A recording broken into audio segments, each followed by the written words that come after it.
Hello, thank you for tuning into my channel. It's Vlogmas in July 2021, day 4. And since it's a Sunday, we're going to save all of our Sundays for UFOs. And this is what when I am working on projects, I take 30 minutes each day to kind of do whatever I want to do. And so that's what our UFOs are going to be. My current UFO that I'm finishing up in today's video is the Busybody Quilt. And hopefully you'll get to see me doing a little bit of walking foot quilting. I was able to get this quilt all the way quilted, and I cut the cut the extra batting and backing off of it. So now it is a complete quilt except for the binding. So you're going to get to watch me do a little bit of that work in this video. If you have any questions about what you've seen, leave them in the comments. Thumbs up this video and share it with your friends. Thank you so much for watching. Bye!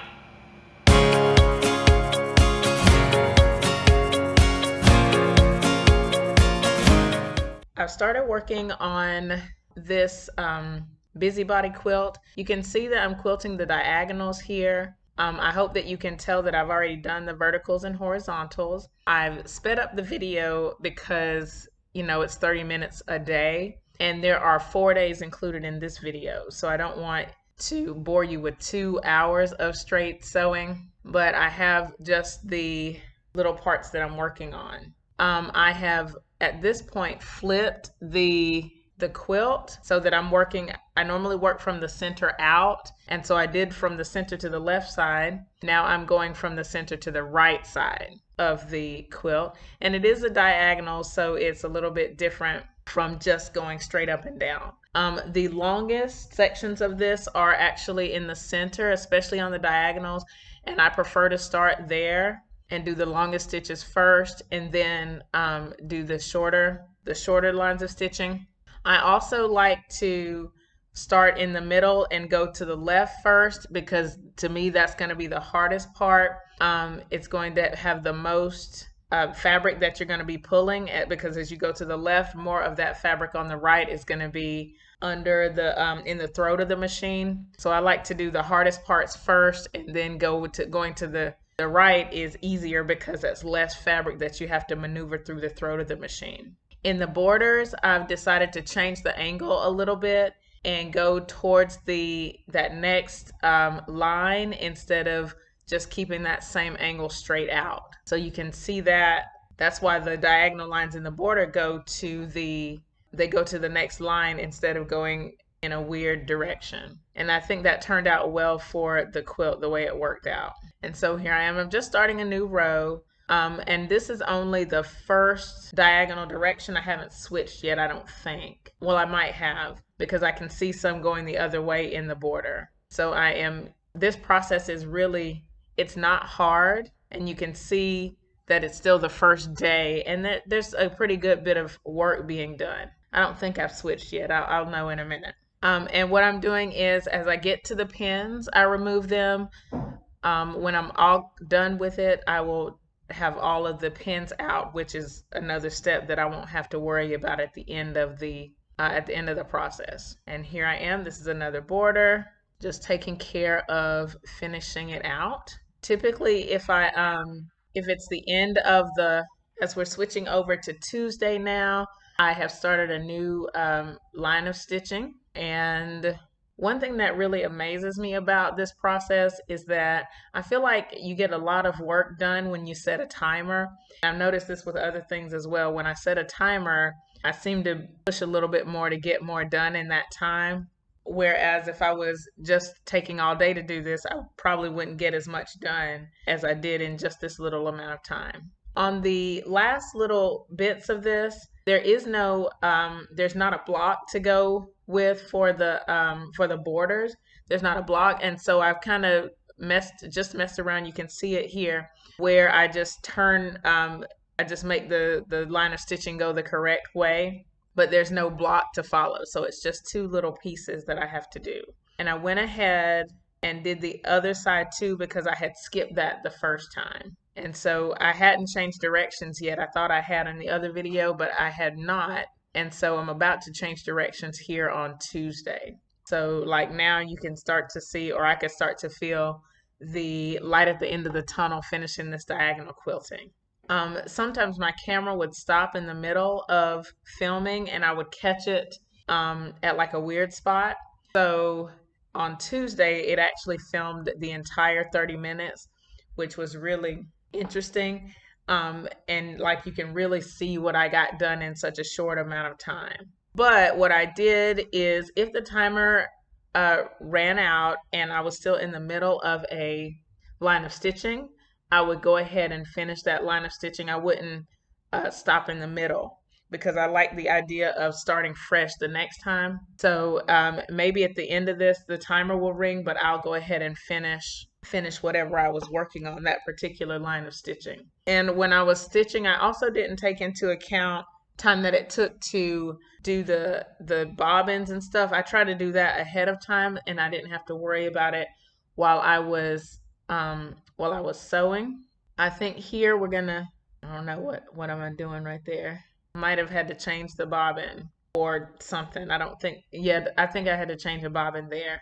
But like threading the bobbins and all that, that didn't go in my 30 minutes. I would do that outside of it and get that stuff ready first before I started stitching. But it's a really rewarding process.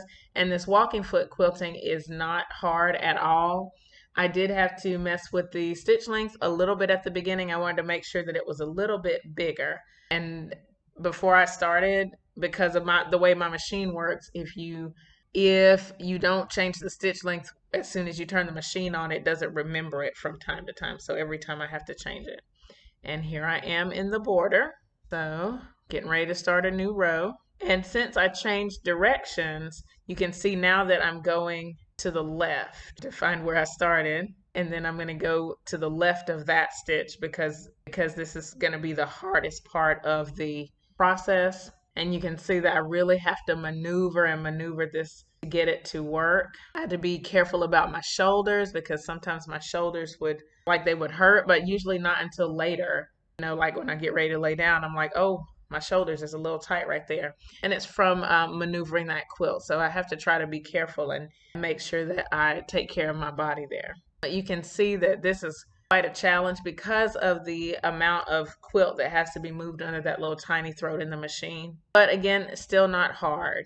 And here's Wednesday, same side, still going to the left. And on Wednesday, I was able to get the entire 30 minutes in one go, in one video. You can really see how I have to maneuver this thing. And it really gets a lot harder first because the more you go to the left, the more of the quilt is under the throat. And you can see that here in the video that I'm really working hard to get everything under there. And thankfully, this quilt was not that heavy because of its size. It might have, if it was a larger quilt, it would have been more challenging to get it, get everything under the needle. I have done larger quilts on this machine. I'm sort of feeling like I need to look into investing in a mid arm. I would love to have a long arm, but I can start with a mid arm so I don't have as much to maneuver under the throat of my little tiny machine. When I am quilting, I usually put on YouTube videos as I go, and so I had to mute all of these videos because of the what was going on in the background. I typically watch quilting videos, but lately since I've been on this to get rid of some clutter around my house, I've been focusing more on the decluttering videos. And so I muted these videos so that you couldn't hear it. Also, I had to speed up the videos, and so it just sounds like the chipmunks if you hear the audio on these because it's going so fast. All right, and so here we go. We're still working on the quilt. And again, the more you go to the left, it's harder. But then it's suddenly, once you have to switch sides, it's so much easier because you just don't have as much to maneuver. And I hope this is helpful for somebody who is wondering, can I get my big quilt through the machine? And the answer is yes. It is challenging. And there I am finding another video to watch. It is challenging, but you definitely can do it. You just have to make sure that you take care of your body. And I think for me, being able to just set the timer on this process, doing 30 minutes at a time, it really helped to get everything done easily. And I am I'm recording this while I'm watching it. I'm nervous because of the amount of time that it's taking. And the video seems to be kind of buffering as I go, so I feel like I'm going to have more footage than I need to finish the video, and that's okay. I feel like I'm getting close to the end of this first side, or the first going to the left, and then I'm moving towards going to the right, so that's really nice. But you can see, oh, look at all of that quilt that's stuffed under there. And with the walking foot, I don't have to push as hard because the feed dogs are pulling the quilt. It's just that it's so cumbersome because I have to maneuver so much of that quilt under there. So one thing that I did not get to do with this, I didn't record the cutting of the that extra batting and backing that you can see there. I didn't record that because it was outside of the 30 minutes. What I did was on the last day, after I finished everything, I went ahead and did it because I didn't have anything else that was pressing to do. So it was all done and I didn't have to worry about it. You don't see that, but I did show it in another video where everything is cut off. My next steps are going to be to add the binding, which is already made. I just have to sew it on the front of the quilt and then on the back of the quilt. So I hope that you've enjoyed this process. Please leave a comment, thumbs up this video, share it with your friends. I'll see you next time. Bye.